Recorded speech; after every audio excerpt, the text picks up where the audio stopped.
Hello fans, I'm Kevin Piling. Thank you for joining us today.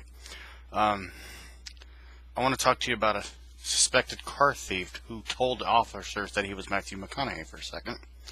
In Georges Township, Pennsylvania, a suspected car thief tried to pass himself off as dazed and confused star Matthew McConaughey when Pennsylvania police found him Sunday, according to WTAE.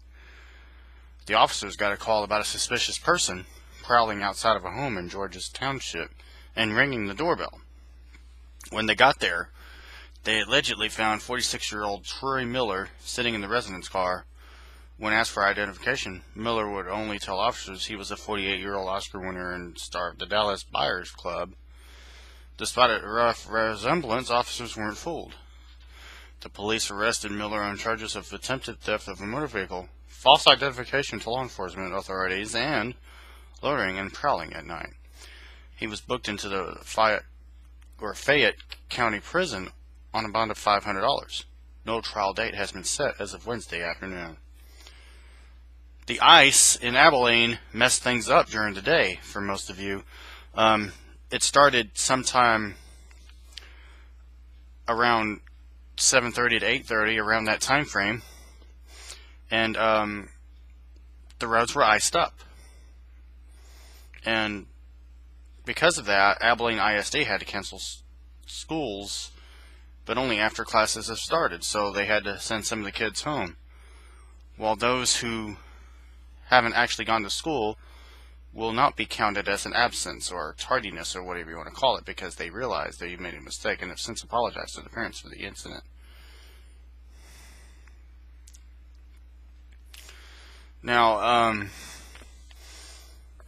I came across this story yesterday over at KGNZ, and it was about a meteorologist who has since been banned from school property. Whatever this mystery is, it appears as though it was sexual harassment. In Waukee, Iowa, the school district officials alerted parents Wednesday afternoon that former television meteorologist Frank Sculligan is no longer permitted on school property following allegations of inappropriate conduct. The district refused to provide more details about what happened and what the complaints were about, and whether or not it received any contact with the students about what he was doing. Now, I must warn you, he was a meteorologist at a TV station. And before I tell you more about him, I must report that Billy Graham has passed away at the age of 99. He had not yet turned 100 because his birthday had not yet arrived at the time of his death. We will miss him terribly. He was a pastor, and it was one of those things that you run into, and for some reason even I can't figure out what's going on. Now, a Texas teen thought to have been a robbery victim is now accused of setting up her friend. In Sprague, Texas, a teenage girl who was initially believed to be one of the two victims in a Houston area carjacking and robbery Friday night is now a suspect, according to the Montgomery County Sheriff's Office. I am not going to mention her name or her age due to the fact that she is a minor, but the person she was with, who is also a minor, are actually each facing charges of felony aggravated robbery. And authorities have also identified a third suspect who is also a minor and are filing a warrant out for this person's arrest. The Harris County officers went to the home of the person, who I've also decided not to mention their name as well, around 11:30 p.m. after the person in question reported that they have been robbed. When we come back, Dustin Tatro is my guest. Stay with us.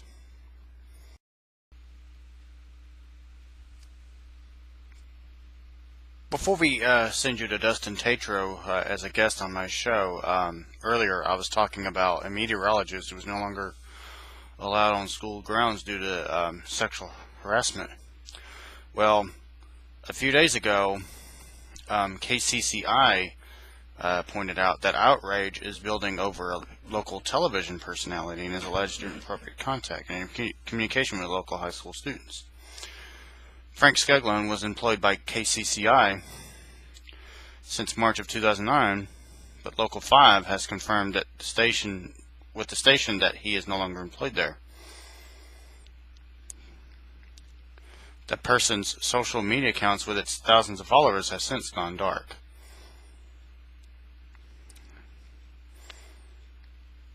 Now, the TV station in question learned that Skaglin's business, Westtown Advertising Media, would host interns through the School to Work program at Waukee High School. A former intern of Scaglione says that he began doing marketing and advertising work for the company in the fall of 2016, but his conversations were not always professional.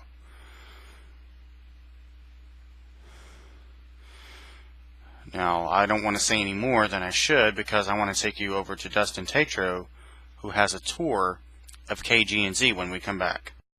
Hello everyone, I'm Kevin Pylan. Thank you for joining us today. Today is the tour of KG&Z and how to learn about radio. And Dustin Tatro is my guest. Please welcome. Well, I know a lot of people have a lot of interest in how we get the show on air, and so you have where the actual audio begins is whether it's a microphone, and we speak into that mic and cover 26,000 square miles of Texas along with an online feed, our HD live simulcast. When you think about it, that's pretty incredible that you can speak into something that small and talk over that much area and to that many people. In our listening area, a listener potential in all of the communities that numbers just over 500,000 people. That's a lot of ears listening to that little circular piece of metal inside that microphone. So we can originate stuff there. We can originate things out of our automation computer, which is basically iTunes on steroids. We also have hotkeys at the bottom that we can do sound effects and liners with, like when you hear somebody. I'm Sarah, and this is the best place in West Texas for Christian rock, KG&Z. The best place for Christian rock. Don't forget about that. But when we do things like that, that comes out of this computer here. We have two of them. In case one fails, we actually have a little relay box that if one fails, it picks up, oh, there's no audio, and it will flip over to the other one. So you have to turn it off because it's messed me up before because I didn't want it to do that, and it did, and started playing things. We have a control for our studio telephone. We can take phone calls live on air like we did last night with Cyan from Carlsbad about that major news story that she was a part of. Yes, I remember We that can one. also record into Adobe Audition. And so typically we will record all phone calls just to be able to make sure nothing, one, FCC regulated goes out on air, two, something that shouldn't be on a show, even a rock show on a Christian radio station. And we can just make sure that that doesn't happen. We can also clean up some of this. If somebody stumbles or they make a mistake or there's a long pause, we can clean that up and make it sound real nice on air. We have a total of 3 microphones in here, which we use all 3 of those on the show here. Usually there would be 2 CD players here. CD cart machines. All of these that you see here have CDs in them, and they can just be put right into those cart machines and played. I don't do it very often because lately we have been playing classics that we found as far as Christian hair metal, like Striper, To Hell with the Devil, or Petra, This Means War, even the Coloring song, Grave Robber. We're playing that live on the turntable. So some of those that you're hearing is still in Central Texas, coming off of vinyl live on radio. In fact, we played To Hell with the Devil tonight. People find a message in that song. This is actually a radio demo copy of the album. we were nosing around on their merch store. They do still have a website. The band still exists. Yes. And they have a merch store. You can buy the autographed copy of this album for $77.77. Wow. 7777. Oh, wow. Or I think $65 for the non-autographed copy. And this is a radio demo from actually back in the mid '80s when this came out. I believe it's a 1986 album. Yeah. So this here might actually be worth money, and we're actually using it for on-air playback. Still, Now, it's I our collector's edition. We actually play it on air. Yeah. Now, I understand they came up with a new album. Oh yeah, I'm not sure about that. That one seems a little controversial. Yes. That could be misconstrued in a lot of ways. Simply adding a space into an expression doesn't necessarily mean that it's going to come across over an auditory medium that we can't show pictures or text and say, hey, this is what what they actually mean to say with the title of that album. But you can go to Stryper's website and see very easily and quickly what I'm talking about. So we have our board here. It's just a lot like a PA board that you would find at a church or a concert, or at a smaller deal like what Sean does with Iced Out Radio, just a small little PA board. Each of these faders, each channel has 2 inputs that we can switch, for instance, between our tie line, which is our return for a remote when I was sick at home and broadcast the show live from quarantine 5 nights in a row. That actually was coming back through that box right there. And we can also send audio back through it so we can hear the music and any other cues that's going out on air, as well as what we're sending as far as what the announcer is saying on the remote. We can actually switch that over to a jack I've installed under the table here to run a cable up front and have a wireless mic, for instance, when the new transmitter arrived and we had prayer outside, or when we're planning to have a blood drive for our pledge drive that's coming up in mid-April. So we'll be able to stand outside and talk about that, and that's what that input is for. Yes. We put the primary camera and control for our Facebook simulcast is mounted right there on the boom arm. 3 mic processors. These are very, very nice. If anybody is familiar with audio technology or recording technology, you'll know the name Neumann as far as microphones. We have very nice Neumann TLM 103 condenser microphones here. Those are studio grade condenser mics. They're very nice, and as we found out last night, they can hear somebody wadding up a hamburger wrapper across the room. Or munching on chips. Yes, as Sean Hardesty pointed out, indeed. Yeah, someone puts a potato chip and it comes from over there into this mic while I'm talking, and I hear. I'm not kidding. It was that prominent. These are extremely sensitive microphones, but they're very good on picking up nuance. The growl that's naturally sits in my voice, for instance, comes through very effectively. Yeah. Not a lot of radio stations use these. Most use a less sensitive type of microphone, either a Shure SM7B or an EV, either an RE20 or an RE27. And in fact, when we go out in the field, I use an RE27 for field remote broadcast. But then those Neumanns are also processed by these vintage Focusrite VoiceMaster Pros. They're actually an obsolete mic processor. Our chief engineer, Glenn Arnold, is very talented. Is a ham radio operator, is certified FCC radio telephone, and does component level repair. That means if one of these burns up, he opens it up and goes through and tests and finds out what IC chip or what resistor or what capacitors are needing replaced, and he takes those out off of the board and solders in new components. Most broadcast engineers function on, we replace the component. That means these would be upgraded because they're obsolete to something else. Phone rings in, we have a strobe light that can go off. We also have a red strobe light that lets us know when there's an emergency alert from the EAS system playing over the station. Let me disconnect some of these cords. Yes. Because from the board, and let me point out also, there are 3 different places we can send audio.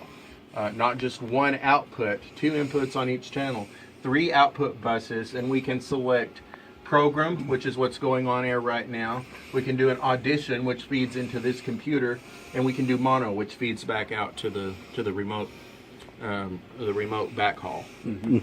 Okay, so then once the program output of the board leaves, it comes over here in this rack and receives some processing. This is more compression and sweetening. KGNZ, you have to turn it up a little, but it has a lot of headroom, and that is a good thing because the station sounds really clean. There's a lot of dynamic range. The bass comes through clear, but also all of the other frequencies too. The blue box is a really standard thing. You will see something that looks almost just like that at any radio station in America that is required to receive emergency alert system messages. The president can activate that, and very shortly all of these in the country will switch over to his feed. Also, all weather alerts come through in Abilene. The primary points of origination for that are Keen 105 and Rock 108, and these two receivers receive those over-the-air signals. And so if those tones activate on those frequencies, this picks up and says, oh, there's that tone, and it records the message. When it concludes, it interrupts our program and plays the message, and the red light flashes to let whoever knows. Other stations you could pause and come back in, because we're also broadcasting on four other transmitters by satellite, which is what that is. That uplinks that is the satellite uplink that feeds all other sites, including KLTP, San Angelo, Snyder, Graham, and Lubbock. So we have to keep going because those other stations are not receiving that emergency alert message, so they're still on air. We receive, it's by satellite, but it is receiving files, just like through Dropbox or through email. And this box picks up our satellite receive for programs like Focus on the Family, as well as 20 The Countdown magazine. And there's another receiver there that records live when SRN News comes in during the day. The non-commercial cut of SRN is broadcast live over satellite by Salem, and it comes in, I believe, 4 before the hour. And that's what that computer does when it times, and when it's that time, it rolls. And it feeds in through the satellite and is recorded live and plays back at the top of the hour. It is a 4-minute file, so if SRN for some reason they bongle the last few words and go over for a few seconds, it will get cut off. So if you listen closely, you can hear that, but you do realize that it's live. It's actually pre-taped, but only about 4 minutes before you hear it on the station. That down there is the Studio Transmitter Link transmitter. It is a microwave frequency transmitter. It's basically what you're hearing. It is encrypted. And it broadcasts, instead of, say, at 88.1, it broadcasts at 950 and change. So it's a much higher frequency, and that is the dish outside pointed 18 miles out to the primary transmitter site, 700-foot steel tower. And what is out there, our new solid-state transmitter, is on air, is sitting 3 feet from our 30-year-old tube Continental model transmitter that has been for the station all of that time. It is all solid state all the way through. It's in 3 phases to get that kind of power. KGNZ is broadcast, I'll put this into perspective. A CB radio transmits at 4 watts. Most ham radios, mobile type VHF or UHF, either 2 meters or 440, will transmit somewhere in the vicinity of 30 to 50 watts, as you know. And we're broadcasting at full power at 91,000 watts on 88.1, which is how come you can hear KGNZ anywhere from 70 to 80 miles out from Abilene. So there are 3 stages in the transmitter to get there. A lot of it is antenna gain, which multiplies out by a factor of around 4 or 5. So we still have an output from the transmitter in the neighborhood at full power of 21,500 watts.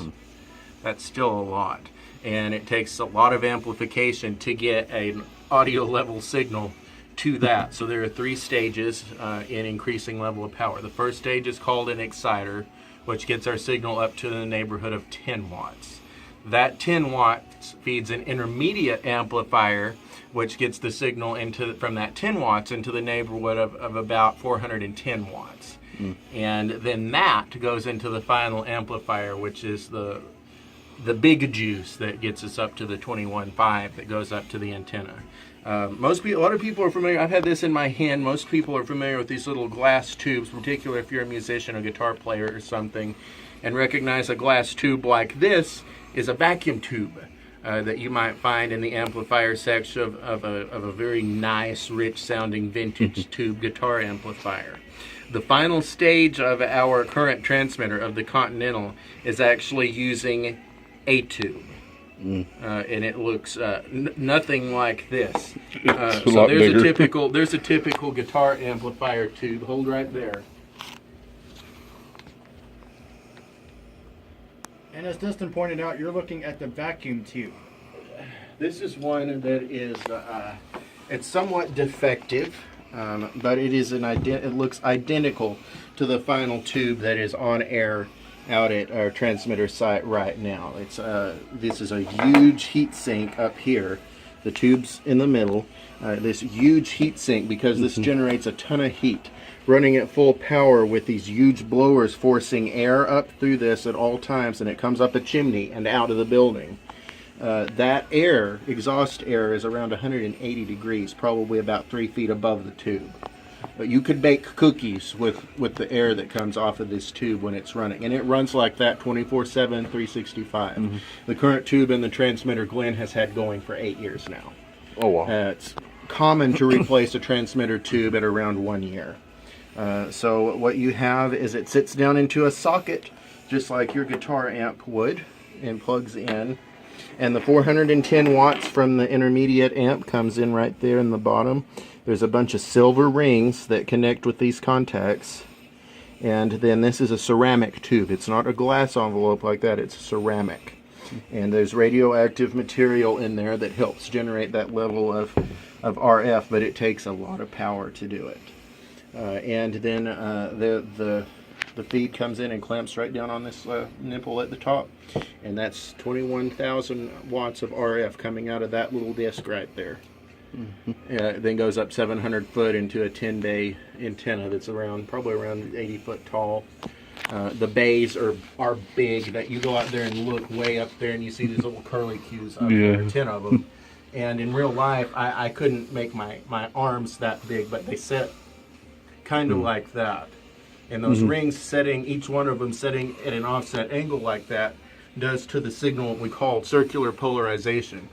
So it comes out of those bays like a rototiller, which helps get into buildings and things down here in Abilene.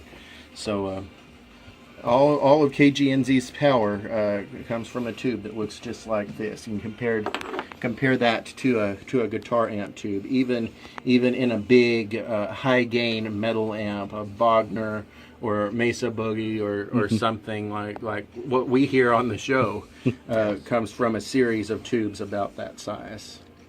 And this a full powered almost 100,000 watt station gets its juice from a single tube, but it's a monster, as you can tell. This is about a $6,000 tube. Wow. To replace, which is why we're nursing along the one we got, because we can't justify the expense of a $6,000 tube when we have a brand new digital solid state transmitter sitting literally 3 foot away from that tube as it's operating now. Yes. Upgrades that were being worked on, it is so new into upgrade in technology to what we've got that all monitoring and control is through a graphic interface that needs a network. So we're needing to feed our station internet out there to a very remote area that will take another type of two-way radio setup to do. And then we will be upgrading the studio transmitter link that you see down in the bottom I mentioned a minute ago. We'll be able to pass full digital audio. That is the purpose of the campaign you see on our website of upgrading both boards. We have a production room next door where I do my voice tracked shows, where Mike voice tracks his shift, and then where we also do PSAs and underwriting announcements and things in there. But they're identical boards to that one. This is 30 years old as well. Yes. It's falling apart. Both of them are falling apart. The one next door has holes in it because we've had to pull components out of it to keep this one in the live studio running at full capacity. So there's a need to replace something that's falling apart, but also there's a need to be able to run digital audio through it. If we do that, we'll have digital audio from our automation to the board to the studio transmitter link. All that equipment that's there other than the STL will already do the digital.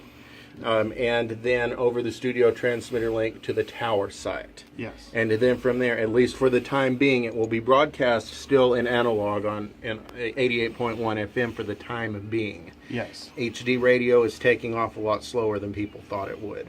We do have the capability with the new transmitter for that in the future, but even being able to deliver digital audio to the transmitter to be broadcast in analog will do a lot of way of improving the sound.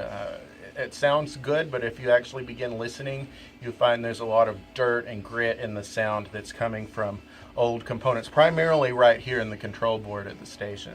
Yes. So that will be a very nice thing. We're very blessed to have the listeners and the underwriting partners to stand beside us. The new digital transmitter was an expense of around $90,000. Yes. And that has been taken care of. The new digital audio boards will cost us for both around $28,000. For very nice, they are top of the line Wheatstone digital consoles that will talk back and forth to other equipment we have. They should get us another 30 years into the future. So we still got a long way to go on that. If you know somebody that can help us, you can find information on kgnc.com. Well, We're getting there, but we still need help. well, thank you, Dustin, for bringing that to our attention. And that's going to be the end of the show. Thank you for watching.